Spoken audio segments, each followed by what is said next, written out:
ورحمة الله وبركاته.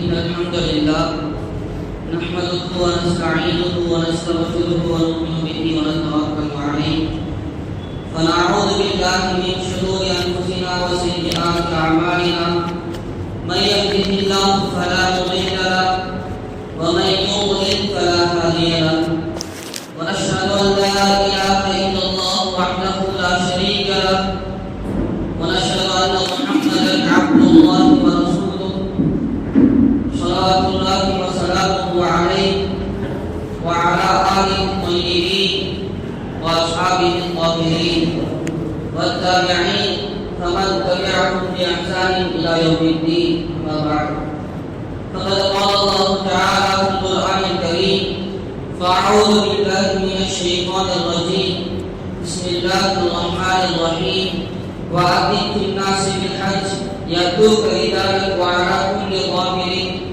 يأتين من كل فج عميق. صدق الله العظيم. وقال نبينا صلى الله عليه وسلم: من صلى صلاة الصبح في جماعة ثم جلس يذكر الله حتى تطلع الشمس ثم صلى ركعتين فله مثل أجر حجة تامة تامة تامة. صدق رسول الله الكريم.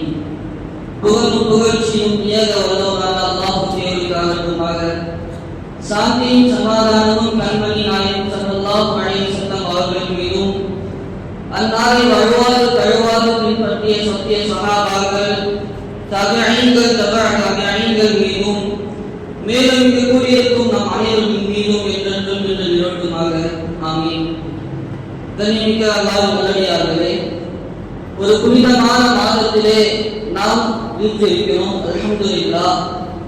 அல்லாஹ்வுடைய இறையில்லமான கஅபாவை வளமுவதற்காகவும் அங்கு சென்று ஹஜ்ஜுடைய கிரியைகளை முடிப்பதற்காகவும் முழு உலகத்திலிருந்தும் ஹாஜிகள் கூட்டம் கூட்டமாக வழியாக்கக்கூடிய ஒரு மாதமாக இந்த மாதம் இருந்து கொண்டிருக்கிறது. அங்கு சென்று ஹாஜிகளை வழிபடிக்கும் போது நாம் உள்ளத்திலே நமது உள்ளங்களிலே நாம் ஹஜ் செய்ய வேண்டும் என்ற ஆசை இல்லாத எந்த ஒரு முஸ்லிமும் இருந்துவிட முடியாது. தனது வாழ்நாளிலே எப்படியாவது அல்லாஹ்வுடைய இறை இல்லத்தை தன் கண்களால் பார்க்க வேண்டும், அதை சுற்றி 7 முறை நாம் தவாஃப் செய்ய வேண்டும், அந்த ஹஜ்ருல் அஸ்வதை நாம் முத்தமிட வேண்டும், அங்கு சென்று 2 ரக்காத்தையும் நாம் தொழ வேண்டும், மதீனாவுக்கு சென்று நபியர்களுடைய ரௌலாவை நாம் பார்க்க வேண்டும், அவர்களுக்கு சலாம் தர வேண்டும் என்பதாக ஒவ்வொரு முஸ்லிமுடைய உள்ளமும் ஆசை கொண்டதாக இருந்து கொண்டிருக்கிறது. நாமும் அப்படித்தான். நமது உள்ளத்திலே இந்த ஆசை தேட்டம் இருக்க வேண்டும். ஏதோ நாம் ஹஜ்ஜுக்கு சென்று வந்தால் எல்லோருமே ஹாஜியார் என்பதாக கூப்பிடுவார்கள் என்பதாக அதற்காக அவர்கள் அந்த ஆசை இருந்து விடக்கூடாது. எல்லோரும் ஆசைப்படுகிறார்கள், நானும் ஆசைப்படுகிறேன் என்ற ரீதியாக ஆசை இருக்கக்கூடாது. மாறாக அல்லாஹ்வின் மீது இருக்கக்கூடிய காதல், அல்லாஹ்வின் மீது இருக்கக்கூடிய மஹப்பத்தின் காரணமாக நான் அல்லாஹ்வுடைய இறை இல்லத்தை காண வேண்டும், அங்கு சென்று நான் தவாஃப் செய்ய வேண்டும். நபி இப்ராஹிம் அலைஹிஸ்ஸலாம் அவர்கள் எந்த இடத்திலே அல்லாஹ்வை வழிபட்டார்களோ, அந்த குடும்பத்தினர் எந்த ரீதியில் தான் அல்லாஹ்வுக்கு தியாகங்கள் செய்தார்களோ அதை நான் கண்களால் காண வேண்டும் என்பதாக நாம் ஆசை கொள்ள வேண்டும். கண்ணியமிக்கவர்களே, அல்லாஹ் தஆலாவுடைய ஒரு சுன்னத், அல்லாஹ்வுடைய நடைமுறை, அல்லாஹ் தஆலா ஒரு விஷயத்தை பிரியப்பட்டிருக்கான் என்று சொன்னால் அது நிரந்தரமானதாக ஆக்கிவிடுவார். நபியர்கள் கூட அழகாக கூறி காட்டுவார்கள், அல்லாஹ்வுக்கு பிடித்த அமல்களிலே ஒரு சிறந்த அமல் என்பது நீங்கள் சின்ன அமலை செய்தாலும் நிரந்தரமாக செய்வது. உலகத்தில் இதற்கு விளக்கம் அளிப்பார்கள். நாம் தொடர்ந்து செய்து வந்திருக்கக்கூடிய அமல் நாம் திடீரென்று அதை விட்டுவிட்டோம் என்று சொன்னால் அல்லாஹ்விற்கு நாம் அந்த அமல் செய்வது பிடித்தமானதல்ல என்பதாக கூறுவார்கள். ஒரு தொழுது கொண்டே வருகிறார், திடீரென்று காரணமே இல்லாமல் பள்ளிக்கும் அவருக்கும் சம்பந்தம் இல்லாமல் ஆகிறது என்று சொன்னால் அவர் தொழுவதை அல்லாஹ் விரும்பவில்லை என்றார். கண்ணியத்திற்குரியவர்களே, அல்லாஹ்வுடைய அமலை பிரியப்பட்டு விட்டார் என்று சொன்னால், ஒரு செயலை இருந்து விட்டார் என்று சொன்னால் அதை நிரந்தரமானதாக ஆகிவிடுவான். அப்படி அல்லாஹ்வால் பொருத்திக் கொள்ளப்பட்ட விஷயங்கள் தான் ஹஜ்ஜுடைய அமல்களாக இருந்து கொண்டிருக்கின்றன. அவர்கள் ஹாஜியார் ரலியல்லாஹு அன்ஹு அவர்கள் அந்த சஃபாவுக்கும் மர்வாவுக்கும் மத்தியிலே தண்ணீரை தேடி ஓடினார்கள் அல்லவா, அந்த செயல் அல்லாஹ்வுக்கு பிடித்து ஆர்வத்தோட எத்தனை நபர்கள் ஹஜ் செய்தாலும் அவர்கள் அந்த ஓட்டத்தை ஓடியே ஆக வேண்டும். அல்லாஹ்வுக்கு பிடித்தமானது அல்லாஹ் நிரந்தரமானதாக ஆக்கிவிடுவான். ஆக நீதிக்குரியவர்களே, நமது வாழ்க்கையிலும் இவ்வாறான அமல்களை நாம் மேம்படுத்திக் கொள்ள வேண்டும். எந்த நிலையிலும் நான் இந்த அமலை விடவே மாட்டேன். எந்த அமலிலும் எந்த நிலையிலும் நான் அது சிறு அமலாக இருந்தாலும் சரி அந்த அமல்களை விடவே மாட்டேன் என்பதாக சில அமல்களை நமது வாழ்க்கையை நாம் ஏற்படுத்திக் கொள்ள வேண்டும். ஆக கண்ணியத்திற்குரியவர்களே, சஹாபாக்களிலே மிகவும் ஏழ்மையான சஹாபாக்கள் இருந்தார்கள், வறுமையில் இருக்கக்கூடிய சஹாபாக்கள் இருந்தார்கள். அவர்கள் எல்லாம் நபி அவர்களிடத்திலே ஓடி வருகிறார்கள், நபி அவர்களிடத்திலே ஓடி வருகிறார்கள். சஹாபாக்களுக்கு அமல்கள் மீது இருந்த ஆர்வத்தின் காரணமாக ஓடி வந்து அல்லாஹ்வின் தூதரிடத்திலே கூறுகிறார்கள், யா ரசூலல்லாஹ், பணக்காரர்கள் எல்லாம் அவர்களுடைய அந்தஸ்து அமல் செய்து செய்து அதிகமாக ஆகிவிட்டது. நாங்கள் சொல்கிறோம், பணக்காரர்களும் சொல்கிறார்கள். நாங்கள் நோன்பு நோக்கிறோம், செல்வந்தர்களும் நோன்பு நோக்கிறார்கள். அதே போல நாங்கள் செய்யக்கூடிய எல்லா அமலையும் அவர்களும் செய்கிறார்கள். ஆனால் அவர்கள் செல்வத்தை சதகா செய்கிறார்கள், அவர்கள் செல்வத்தை வச்சு ஹஜ் செய்கிறார்கள், உம்ரா செய்கிறார்கள். எங்களால் இந்த அமல்களை செய்ய முடியவில்லை. நாங்கள் எங்களால் முடிந்த அமலை அவர்கள் செய்கிறார்கள், நாங்களும் செய்கிறோம். ஆனால் அந்த செல்வத்தை வைத்து பல சதகாக்களை அவர்கள் செய்கிறார்கள், எங்களால் அதை செய்ய முடியவில்லையே என்பதாக பேசக்கூடிய சமயத்திலே நபி அவர்கள் அவர்களுக்கு ஆறுதல் அளிக்கும் விதமாக சில அமல்களை கற்றுக் கொடுக்கிறார்கள். நீங்கள் ஒரு முறை சுப்ஹானல்லாஹ் சொல்வதிருக்கிறது, இதுவும் சதகாதான். நீங்கள் ஒரு முறை அல்ஹம்துலில்லாஹ் சொல்வதிருக்கிறது, இதுவும் சதகாதான். ஒருவருக்கு நல்ல விஷயத்தை எடுத்து சொல்வதும் சதகாதான். ஒரு நபர் பாவமான காரியத்தை செய்து கொண்டிருக்கிறார் என்று சொன்னால் அந்த பாவத்தை விட்டு அவரை தடுப்பதும் சதகாதான்.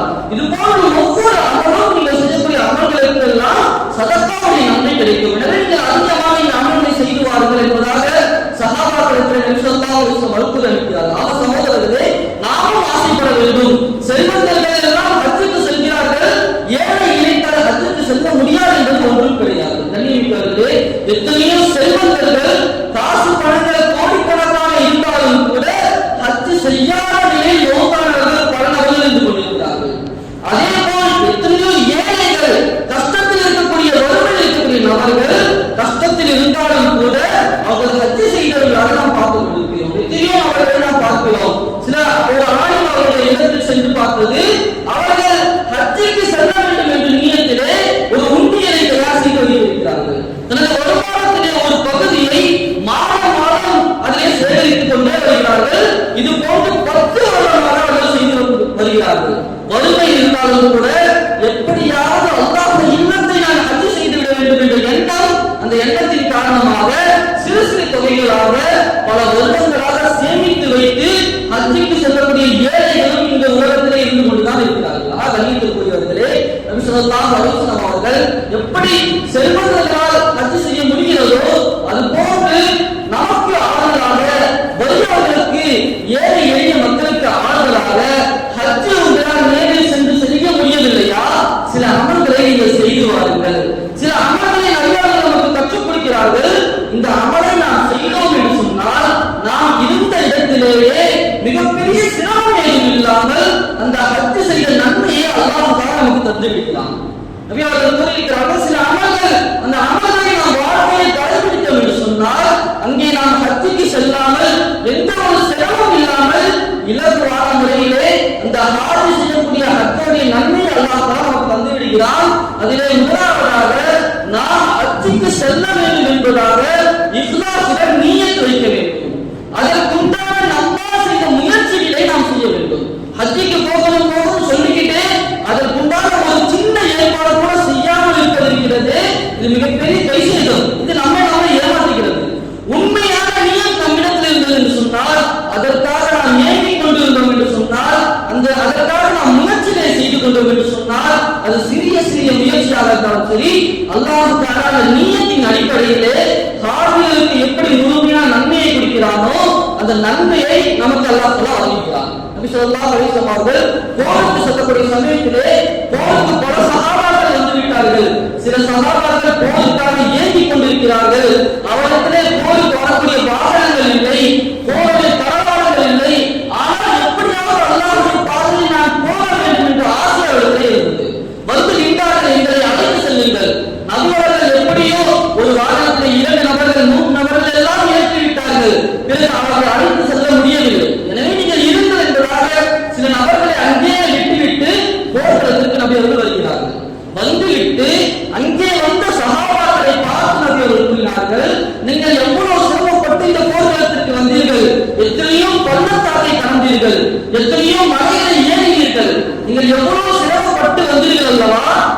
நன்மையை சில நபர்கள் மதீனாவில் அமர்ந்து கொண்டே பெற்றுக் கொண்டார்கள்.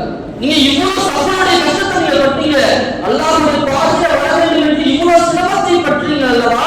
இந்த கூலியை ஒரு கூட்டம் மதீனாவில் தங்கள் வீடுகளிலே அமர்ந்து கொண்டே அவர்கள் பெற்றுக் கொண்டார்கள். காரணம், அவர்கள் உண்மையான முறையிலே அல்லாஹ்வுடைய பாதையில் போக வேண்டும் என்று நியத்து வைத்தார்கள். ஆனால் சில தந்திரங்கள், தவிர்க்க முடியாத சூழ்நிலைகள் அவர்களை தடுத்து விட்டது. எனவே அவர்கள் உண்மையான முறையிலே போகிறதற்கு வர வேண்டும் என்று ஆசைப்பட்டார்கள் அல்லவா?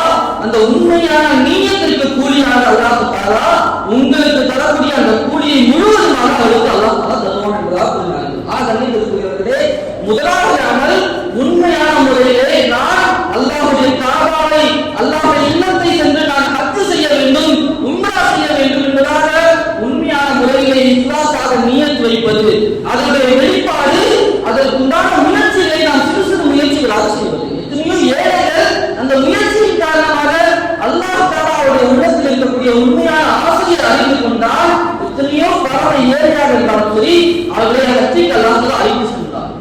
பல சம்பவங்கள் இருக்கிறது. இரண்டாவதாக உலமாக்கள் கூறுகிறார்கள், நபி ஸல்லல்லாஹு அலைஹி வஸல்லம் அவர்கள் ஹஜ்ஜுக்கு செல்ல முடியாத நபர்களுக்காக அந்த சுப செய்தியை சொல்லி காட்டினார்கள். எந்த மனிதர் ஃபஜ்ருடைய தொழுகையை ஜமாத்துடன் தொழுது முடித்துவிட்டு அவர் தொழுத இடத்திலேயே பள்ளியிலேயே அமர்ந்திருக்கிறார், அமர்ந்துவிட்டு அல்லாஹ்வை நினைவு கூறிக்கொண்டே இருக்கிறார், அல்லாஹ்வை திக்ர் செய்கிறார், திக்ர் செய்து இஷ்ராக்குடைய நேரம் வரக்கூடிய சமயத்திலே சூரியன் உதயமாகி சற்று உயர்ந்த நேரத்திலே அவர் 2 ரக்காத் தொழுகிறார். எவ்வளவு இலகுவான அமல்! தொழுது முடித்துவிட்டு இஷ்ராக்குடைய நேரம் ஃபஜ்ர் தொழுகை முடித்ததிலிருந்து ஒரு 20 நிமிஷத்துல வந்தது. அந்த 20 நிமிடம் அல்லாஹ்வை திக்ர் செய்துவிட்டு 2 ரக்காத் இஷ்ராக் தொழுவது இருக்கிறது, அவருக்கு ஹஜ் செய்த நன்மை கிடைக்கும் என்பதாக நபிகள் கூறிவிட்டு, ஹஜ் செய்த நன்மைனா சும்மா நான் சொல்றேன் என்று நினைத்து கொள்ளாதீர்கள், முழுமையான ஹஜ் செய்த நன்மை, முழுமையான ஹஜ் செய்த நன்மை, முழுமையான ஹஜ் செய்த நன்மை என்பதாக 3 முறை உறுதியுடன் நபிகள் கூறி காட்டினார்கள். நாம் சிந்தித்து பார்க்க வேண்டும், இந்த தொழுகையுடைய நிலை நம்முடைய வாழ்க்கையிலே எந்த அளவுக்கு இருந்து கொண்டிருக்கிறது. எத்தனையோ நபர்கள் நாம் பள்ளியிலேயே அமர்ந்திருக்கிறோம், தொழுது முடித்துவிட்டு பல மசராக்களுக்காக, பல காரியங்களுக்காக பள்ளியில் அமர்ந்திருக்கிறோம், ஆனால் அந்த இஸ்லாமுடைய தொழுகையை நாம் தொழுவது கிடையாது. எவ்வளவு பெரிய கைசீலம் நடந்து கொண்டிருக்கிறது. இந்த இஸ்லாமுடைய தொழுகையின் மூலமாக எத்தனையோ காரியத்தை நமது முன்னோர்கள் சாதித்து காட்டியிருக்கிறார்கள். எங்களுடைய அவர்கள் கூறி காட்டுவார்கள், நான் இந்த மதரசாவை உருவாக்கியதும் சரி, எனது வாழ்க்கையிலே எவ்வளவு பெரிய சிக்கல் வந்தாலும் சரி, நான் அதற்காக தீர்வு கண்டதெல்லாம் இந்த இஸ்லாமுடைய தொழுகையின் மூலமாகத்தான். இஸ்லாமுடைய தொழுகையை நான் பேணுதலாக தொழுது வருவேன், அல்லாஹ்விடத்திலே நான் கேட்டேன் என்று சொன்னால் அல்லாஹ் தஆலா அவருடைய வழக்கத்தின் காரணமாக, அதன் நன்மையின் காரணமாக அல்லாஹ் அந்த தேவையை பூர்த்தி செய்வான் என்பதாக கூறி காட்டினார்கள். ஆனால் கண்ணியத்திற்குரியவர்களே, அந்த இஸ்லாமுடைய தொழுகையின் பேணுதலை நமது வாழ்க்கையில் நாம் கொண்டு வர வேண்டும். நம்மால் முடிந்த அளவிற்கு நாம் தொழுது முடித்துவிட்டு அந்த தொழுகையை தொடர்வதற்குண்டான முயற்சிகளை செய்ய வேண்டும். அதே போன்று நபி ஸல்லல்லாஹு அலைஹி வஸல்லம் அவர்கள் ஹாஜிக்கு கிடைக்கக்கூடிய நன்மையில் அடுத்த ஒரு சிறிய எளிமையான ஒரு அமலை நமக்கு கற்றுத் தந்தார்கள்.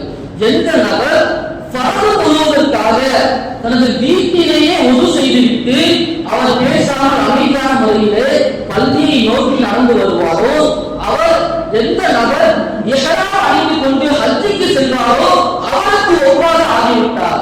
அந்த ஹாஜிக்கு கிடைக்கக்கூடிய நன்மை இவருக்கு கிடைக்கிறது.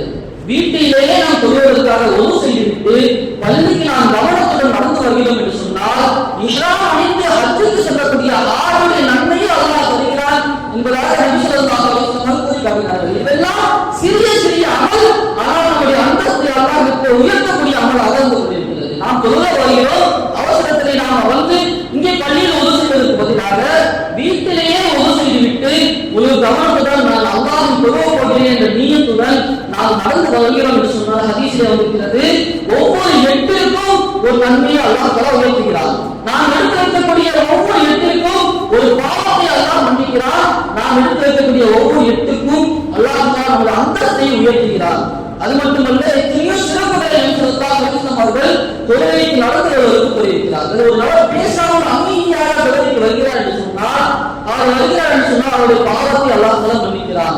அவர் தொழுது கொண்டே இருக்கக்கூடிய நபரை போன்று ஆக்கிவிடுகிறார். அவர் வீட்டில் நடந்து வந்தாலும் தொழுகோன்ற நியத்தில் ஒரு செஞ்சுட்டு வராதுன்னு சொன்னா அவர் தொழுகிறாமலே நன்மை அல்லாஹ் கொடுத்து கொண்டே இருக்கிறார் என்பதாக ஹதீஸில் ஸல்லல்லாஹு அலைஹி வஸல்லம் குறிப்பிட்டார்கள். கண்ணியத்திற்குரியவர்களே, இது போன்று இன்னும் சில அமல்களை நபி ஸல்லல்லாஹு அலைஹி வஸல்லம் நமக்கு குறிப்பிட்டார்கள். எந்த நபர் ஃபஜ்ருடைய தொழுகைக்காக காலை நேரத்தில் பள்ளியை நோக்கி வருகிறார், அவருடைய நியத் என்னவாக இருக்கிறது? மார்க்கத்துடைய ஏதாவது ஒரு விஷயத்தை நான் கற்றுக்கொள்ள வேண்டும் அல்லது நான் கற்றுக்கொண்ட விஷயத்தை மக்களுக்கு எத்தி வைக்க வேண்டும் என்ற நியத்திலே காலையில் பள்ளிக்கு எந்த நபர் வருவாரோ அவருக்கு அல்லாஹ் தஆலா ஹஜ்ஜுடைய நன்மையை தருகிறார் என்பதாக நபி ஸல்லல்லாஹு அலைஹி வஸல்லம் கூறினார்கள். நாம் காலையில் தொழுகை தொழும்போது தொழுகை முடிந்ததற்கு பிறகு ஃபஜ்ருடைய தொழுகைக்கு பிறகு தாலியுடைய கிதாப் இங்கே வாசிக்கப்படுது என்று சொன்னால் நாம் தொழுகைக்கு வரக்கூடிய நியத்திலே அந்த நியத்தை நாம் சேர்த்து வைத்துக் கொண்டோம் என்று சொன்னால் ஹஜ்ஜுடைய நன்மையை அல்லாஹ் தருகிறார். ஒரு சிறிய எண்ணம் தான் நமக்கு உள்ளது. நாம் இன்னைக்கு மாதத்துக்கு நாம் தொழுது முடிச்சுட்டு கொஞ்ச நேரம் உட்கார்ந்து சொன்னா தாலியுடைய மத்தியில தீனுடைய ஒரு ஹதீஸை படிப்பார்கள், ஏதாவது ஆளுடைய விளக்கத்தை படிப்பார்கள். அந்த நியத்தை நாம் வரும்போதே நாம் உள்ளத்திலே கொண்டு வந்து விட்டோம் என்று சொன்னால் அந்த நியத்திற்கு பகரமாக அல்லாஹ் தஆலா ஹஜ்ஜுடைய நன்மையை அல்லாஹ் தஆலா தந்து விடுகிறார். ஆக கண்ணியத்திற்குரியவர்களே, மேலும் அபூ ஹுரைரா ரலியல்லாஹு அன்ஹு அறிவிக்கிறார்கள், சில ஏழை சஹாபாக்கள் முன்பு சொன்னதை போன்று நபியிடத்திலே வருகிறார்கள். யா ரசூலல்லாஹ், நாங்கள் எல்லாம் ஏழைகளாக இருக்கிறோம், நாங்கள் தொழுகிறோம், செல்வந்தர்களும் தொழுகிறார்கள், நாங்கள் நோன்பு வைக்கிறோம், செல்வந்தர்களும் நோன்பு வைக்கிறார்கள், நாங்கள் செய்யக்கூடிய அமல்களை அவர்களும் செய்து வருகிறார்கள்.